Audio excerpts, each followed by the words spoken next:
YouTube channel. ನಾನಿವತ್ತು ಕಡಲೆಕಾಳು masala gravy ಮಾಡೋದು ಹೇಗೆ ಅಂತ ನೋಡೋಣ.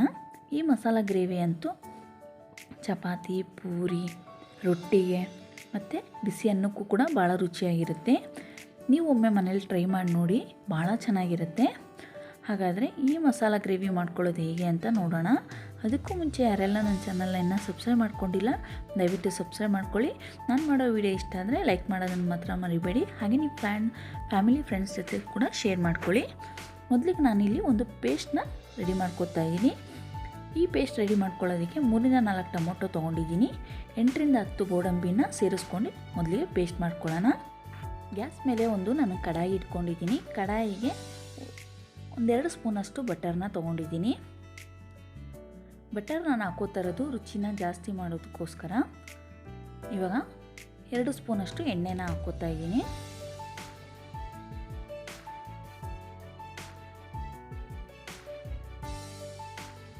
ಬೆಣ್ಣೆ ಕರಗಿದ ನಂತರ ಇವಾಗ ನಾನು ಸ್ವಲ್ಪ ಜೀರಿಗೆನ ಹಾಕೋತಾ ಇದ್ದೀನಿ. ಜೀರಿಗೆ ಸ್ವಲ್ಪ ಸಿಡಿದ ನಂತರ ನಾನು ಚಿಕ್ಕದಾಗಿ ಹೆಚ್ಚಿಟ್ಕೊಂಡಿರುವಂಥ 2 ಈರುಳ್ಳಿನ ಇಲ್ಲಿ ಸೇರಿಸ್ಕೊತಾ ಇದ್ದೀನಿ.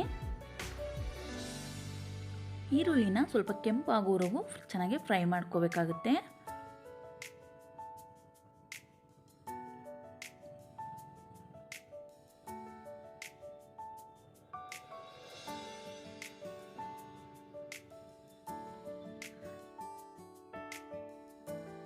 ಇವಾಗ ನೋಡ್ಬೋದು ಸ್ವಲ್ಪ ಕೆಂಪಾಗಿದೆ. ಇವಾಗ ನಾನು 1 ಸ್ಪೂನಷ್ಟು ಜಿಂಜರ್ ಗಾರ್ಲಿಕ್ ಪೇಸ್ಟ್ನ ಸೇರಿಸ್ಕೊತಾ ಇದ್ದೀನಿ.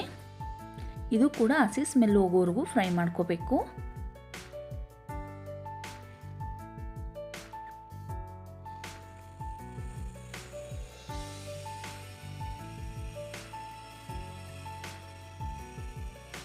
ಎರಡರಿಂದ 3 ನಿಮಿಷ ಚೆನ್ನಾಗಿ ಫ್ರೈ ಮಾಡ್ಕೊಂಡಿದ್ದ ನಂತರ ಇವಾಗ ರುಬ್ಬಿಟ್ಕೊಂಡಿರುವಂಥ ಪೇಸ್ಟ್ನ ಹಾಕೋತಾ ಇದ್ದೀನಿ ನಾನು.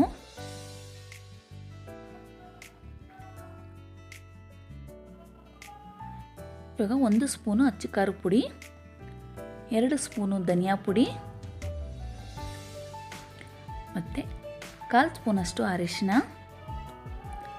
ಅರ್ಧ ಸ್ಪೂನಷ್ಟು ಗರಂ ಮಸಾಲಾನ ಸೇರಿಸ್ಕೊತಾ ಇದ್ದೀನಿ. ಇದನ್ನೆಲ್ಲ ಇವಾಗ ಚೆನ್ನಾಗಿ ಮಿಕ್ಸ್ ಮಾಡ್ಕೊಳ್ಳೋಣ. ನೀವು ಕ್ವಾಂಟಿಟಿ ಜಾಸ್ತಿ ಮಾಡ್ಕೋಬೇಕಂದ್ರೆ ಟೊಮೊಟೊನ ಹೆಚ್ಚು ಕಮ್ಮಿ ಮಾಡ್ಕೋಬೋದು. ಜಾಸ್ತಿ ಗ್ರೇವಿ ಬೇಕು ಅಂದರೆ ಟೊಮೊಟೊನ ಜಾಸ್ತಿ ಮಾಡ್ಕೊಳ್ಳಿ. ಇವಾಗ ಇದು ಹಸಿ ಸ್ಮೆಲ್ ಹೋಗೋವರೆಗೂ ಚೆನ್ನಾಗಿ ಫ್ರೈ ಮಾಡ್ಕೊಳ್ಳೋಣ. ಇವಾಗ ನಾನು ರುಚಿಗೆ ತಕ್ಕಷ್ಟು ಉಪ್ಪನ್ನ ಸೇರಿಸ್ಕೊತಾ ಇದ್ದೀನಿ.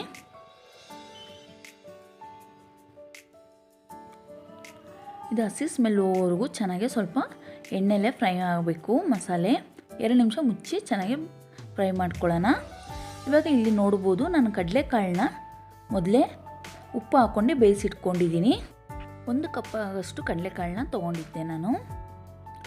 ಇವಾಗ ನೋಡ್ಬೋದು ಇಲ್ಲಿ ಮಸಾಲೆ ಚೆನ್ನಾಗಿ ಕುದಿ ಬಂದಿದೆ, ಅಂದರೆ ಫ್ರೈ ಆಗಿದೆ ಚೆನ್ನಾಗೆ ಮಸಾಲೆ.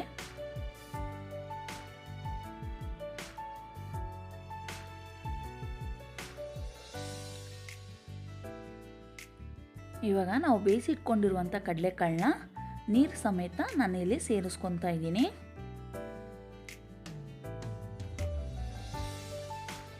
ನಾವು ಕಡಲೆಕಾಳಿಗೆ ಆಲ್ರೆಡಿ ಉಪ್ಪು ಹಾಕಿ ಬೇಯಿಸ್ಕೊಂಡಿದ್ದೀವಿ. ನಾವು ಮಸಾಲೆಗೂ ಕೂಡ ಉಪ್ಪನ್ನ ಸೇರಿಸ್ಕೊಂಡಿದ್ದೀವಿ. ಇವಾಗ ನಾನು ಕಸೂರಿ ಮೆಥಿನ ಹಾಕೋತಾ ಇದ್ದೀನಿ. ಸ್ವಲ್ಪ ಚೆನ್ನಾಗಿ ಮಿಕ್ಸ್ ಮಾಡ್ಕೊಳ್ಳೋಣ. ಸ್ವಲ್ಪ ಮಸಾಲೆ ಗಟ್ಟಿಯಾಗೋವರೆಗೂ ಚೆನ್ನಾಗಿ ಬೇಯಿಸ್ಕೋಬೇಕಾಗುತ್ತೆ.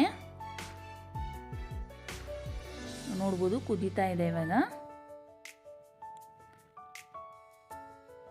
ಇವಾಗ ನೋಡ್ಬೋದು ಮಸಾಲೆ ಚೆನ್ನಾಗಿ ಗಟ್ಟಿಯಾಗಿದೆ. ಇವಾಗ ನಾನು ಉದ್ದ ಹೆಚ್ಚಿಟ್ಕೊಂಡಿರುವಂಥ 2 ಹಸಿಮೆಣಸಿನಕಾಯಿನ ಸೇರಿಸ್ಕೊಂಡಿದ್ದೀನಿ.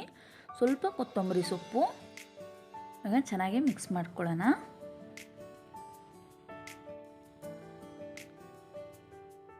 ನೋಡ್ಬೋದು ಇವಾಗ ನೀವು ಗ್ರೇವಿ ಎಷ್ಟು ಗಟ್ಟಿಯಾಗಿದೆ ಅಂತ. ನಿಮಗೆ ಎಷ್ಟು ಗಟ್ಟಿ ಬೇಕು ಅಥವಾ ತೆಳುವಾಗಿ ಬೇಕು ಅಂತ ನೋಡ್ಕೊಂಡು ನೀವು ಗ್ರೇವಿನ ಮಾಡ್ಕೋಬೋದು. ನಾನಿಲ್ಲಿ ಚಪಾತಿಗೋಸ್ಕರ ಮಾಡ್ಕೊಂಡಿರೋದು, ಹಾಗಾಗ್ಬಿಟ್ಟು ನಾನು ಗ್ರೇವಿನ ಇಲ್ಲಿ ಗಟ್ಟಿಯಾಗಿ ಮಾಡ್ಕೊಂಡಿದ್ದೀನಿ. ಇವಾಗ ನೋಡ್ಬೋದು ನಾನು ಒಂದು ತಟ್ಟೆಗೆ ಸರ್ವ್ ಮಾಡ್ಕೊತಾ ಇದ್ದೀನಿ.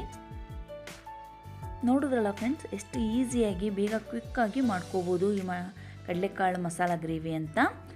ನಾನು ಮಾಡೋ ಈ ಗ್ರೇವಿ ಇಷ್ಟ ಆಗಿದ್ದರೆ ದಯವಿಟ್ಟು ಲೈಕ್ ಮಾಡೋದನ್ನು ಮಾತ್ರ ಮರಿಬೇಡಿ. ಹಾಗೆ ಯಾರೆಲ್ಲ ನನ್ನ ಚಾನಲನ್ನು ಸಬ್ಸ್ಕ್ರೈಬ್ ಮಾಡ್ಕೊಂಡಿಲ್ಲ ದಯವಿಟ್ಟು ಸಬ್ಸ್ಕ್ರೈಬ್ ಮಾಡ್ಕೊಳ್ಳಿ. Thank you for watching.